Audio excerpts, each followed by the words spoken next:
Join us as James asks the rest of the Venture into Vimuros cast about real events that transpired in our fictional role-playing game.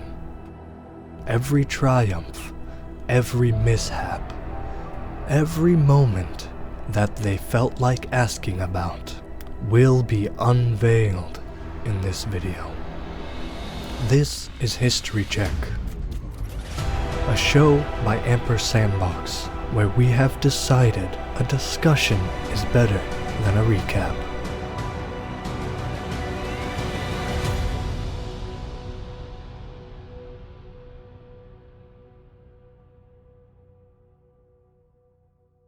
Another hard smash cut is, where's the matron? Because, and what exactly was she? I can't answer the first half of that, and I can't really answer the second half of that. Because last we left, she shows up, wrecking towns, Yeah, and then like, I was going to get more into the matron following Barry's backstory, but Barry pieced out. Right. So Yeah. the matron still lives in the world. Like, that's a thing. That's still something that's out there. That's like, that happened. Like, that's the truth. That's happened. Right now, you guys had to have fled Edifos, but the matron still lingers. My understanding is like the matron's just like a big mechanical being. It's more like a bomb than it is some sort of otherworldly thing. The way it was played out in that moment.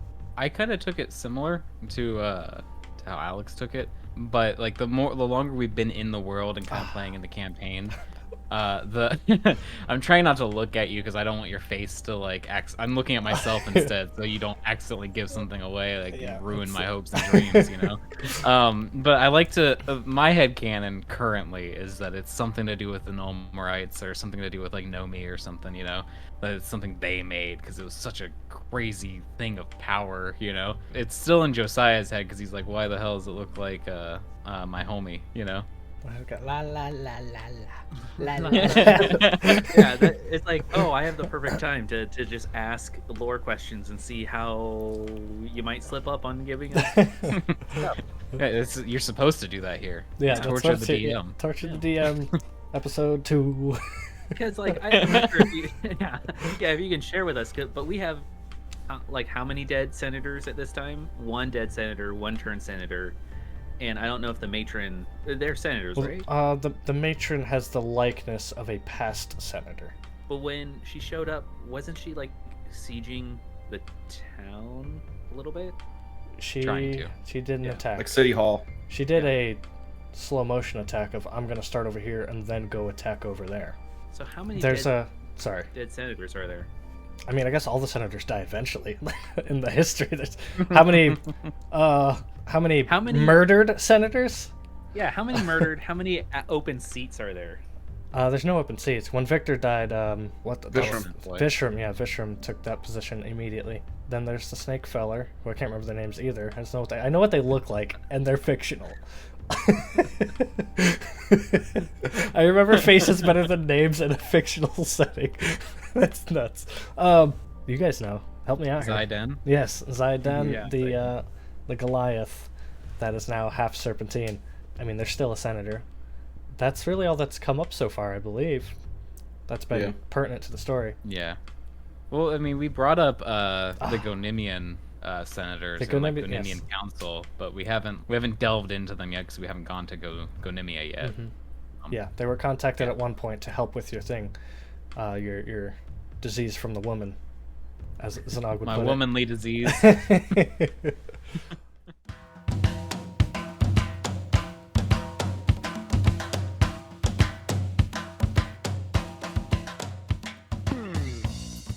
I feel like coming into like the first season, because there was casting changes and so on and things.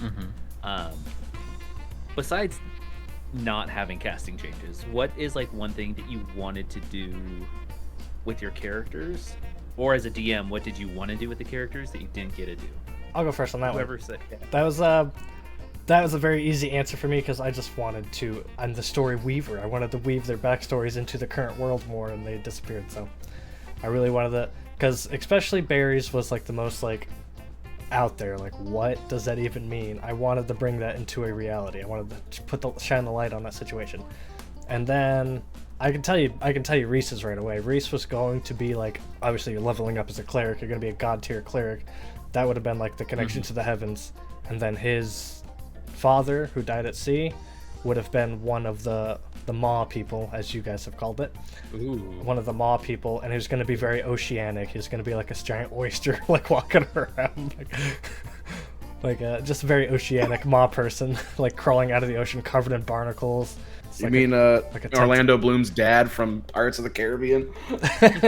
yeah, kind of. Part of the crew, part of the ship. Yeah. Welcome to Davy Jones's locker. It's going to be very nautical. That was pretty There- good. there that might- was pretty good. Nice. There might still be a nautical Maw person in the works. Say that 3 times fast. There's another no, I tried.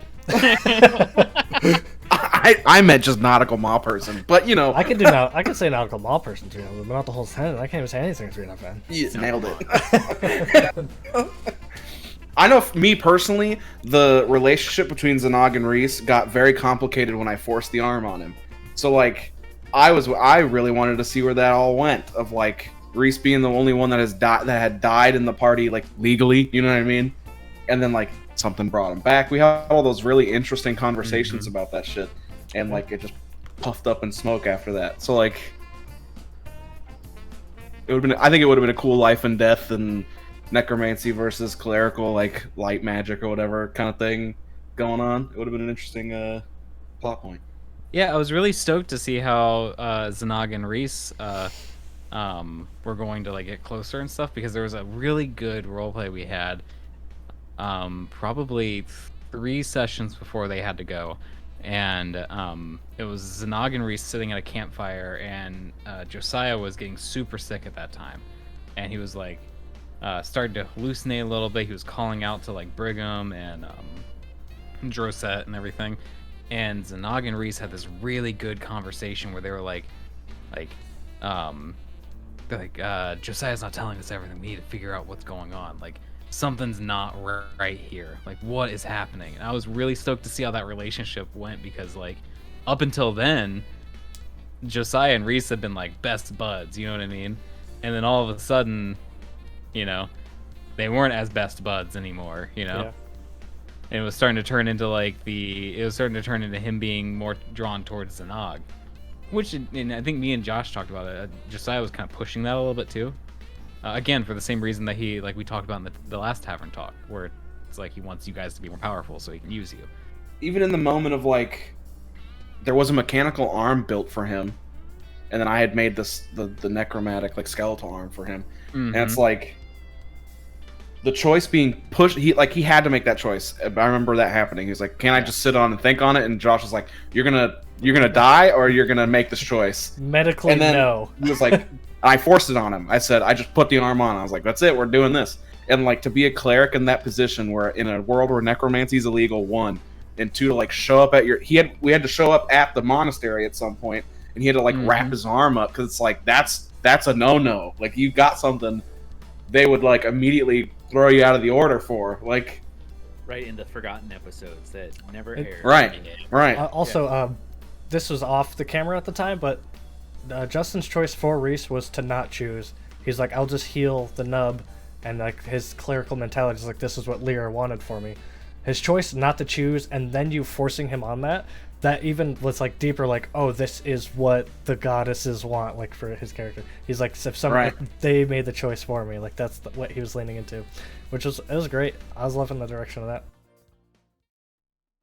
What is like what fuels or like may help make the character creation aspect? Because like, as much as we want to be like, oh, we created characters out of the ether, it's like, no one does that. So it's like, I mean, for NPCs that's a little bit different, because you're creating them based off story or however you create them, which you can share first if you want, while Alex and Jacob decide how they want to talk about their character creation and where they came from. But like, how did you all come about your character creations? You don't want to know my answer, because I don't have an answer. I'll give you. Here's my character creation. It's a white paper. Actually, here's my character creation. Sorry, wrong book.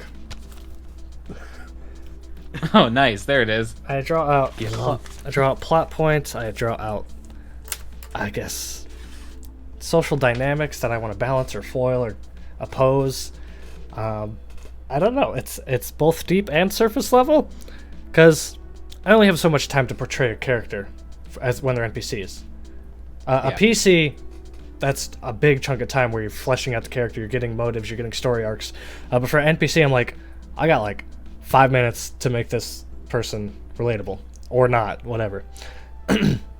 So I kind of pick what are they about, what do they look like, what do they share, what are they hiding, and I try to embody that as much as I can in just that a couple of breaths, honestly. And if I can't portray it, then the character goes forgotten, and I get to try again. Sometimes they're Yoda. Sometimes you mess up the voice. And you can't come back from it. Yeah, and you're just stuck in Yoda for about 5 minutes. Yeah, I guess what really motivates me is what kind of tone am I going for, and I compare what I want to what we've had recently, and then see if I can shift the tone in a way or amplify what tone's already there. Yeah. I guess that's it. Like with Bavnik. Bavnik is strong. Ouchie, a spider bit me. Oh god. Oh, I hate all of that. It just Zanog, why are you Yeah. so mean to your Yeah. cousin? I was like, I need someone that physically looks like Sanog, but is not at all that. We have a secret guest. Yeah. Special guest, not secret guest. Secret guest. Cookie. Ooh, cookie. I, I want to kick my dog out really quick. Character creation. You can't get out of it. In our previous campaigns, I feel like I always played, except for Amon Morthos, and even still, like warlocks, I feel like are not like ridiculous spellcasters. You know what I mean? Like I always feel like they were very capped on their spell slots and all kinds of crap like that. So like, I always played a lot of martial characters, like Galal being one of the most fun ones, and Baxter, all those kinds of types. Galal was a barbarian. I think he was Path of Rage first, and then he went to the Beast Warrior one, was in Unearthed Arcana. I think I switched to that for a little bit as well. And then Baxter was a gunslinger as well. He was a deep gnome. That's where the Crag started, for anyone that knows the Crag meme. And I was like, I'm gonna go full-blown wizard this time. And I was like, wizard? I was like, okay. I don't really like none of these are hitting me, like the divination, all that kind of stuff. I was like, oh, necromancer, that could be interesting. And I'm gonna play an orc because I love Gul'dan from World of Warcraft. So I was like, orc necromancer. Let's just mold it into the world, and the rest is history. So yeah, that's all it really was for me. Is I like taking certain characters from other media that I like, and then like molding them into the story and like the world. And then also like I'm the type of person that when I play an RPG, I put pieces of myself into it as well. Like I want to see myself in there. So like there's parts of Zanog that are also myself. So it's all one big nasty soup that turned out to be Zanog. Good soup. Good soup. good soup. Yeah, going off of what Alex said there, I really like taking parts of myself that I want to confront, or parts of myself I want to work on, and then putting that in the character. So like my very first character was very much, Valthor was very much like charisma. Like I wanted to play a cool ranger, like mage kind of hybrid that Josh helped me roll up, but I also wanted to like be more charismatic. So I went with a character who was very charismatic, and he was very much, it was suave, and he had a really weird accent I can't remember now, and he didn't talk on the first date, Which is, yeah, that just oozes charisma. Never talking on the first date. You just stare at him the whole time. Give him the smolder. But then Josiah right now is very much dealing with, like, at the time that I made Josiah, I was very much dealing with the idea of like I have to have value with whatever I'm doing, like work or whatever. Like I have to be valued to have value, if that makes sense. So Josiah was very much dealing with it of like, let's take a character who's older, who has been in the military his whole life, has been used in some way his whole life as a tool, and then let's put him in an RPG setting where like we're gonna pluck him out of that, of being used by like larger organizations, and now he needs to figure out what he's gonna do, and he's gonna try and use people at first, but gonna realize that like that very much goes against even what he is. Spoilers You for know? season 3. Exactly. So I like to do that very same style though. Just like let's take something and confront it, or let's take something and work on it. You know. The TTRPG space is a wonderful way to do that. And that's what I when making like Vex was excited for, which is like there's clearly a lot of ground for both Zanog and Josiah to have in-game therapy Yes. for their characters, and that's why just like going into like the second and third episode with Vex is like, why you all seem like you have a lot of trauma.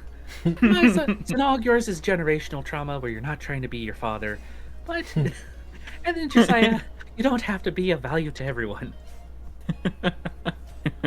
You want me to shoot Bex? It is common to hate your therapist. Now give me a drink. Oh, sorry about that, guys. I was talking to my dog. Anyway, go ahead and like, subscribe, and absolutely crush that bell. If you liked something from the show, comment below, let us know what it was. If you want to see more of some other stuff, comment below, let us know what you want to see. Anyway, in the meantime, hang loose.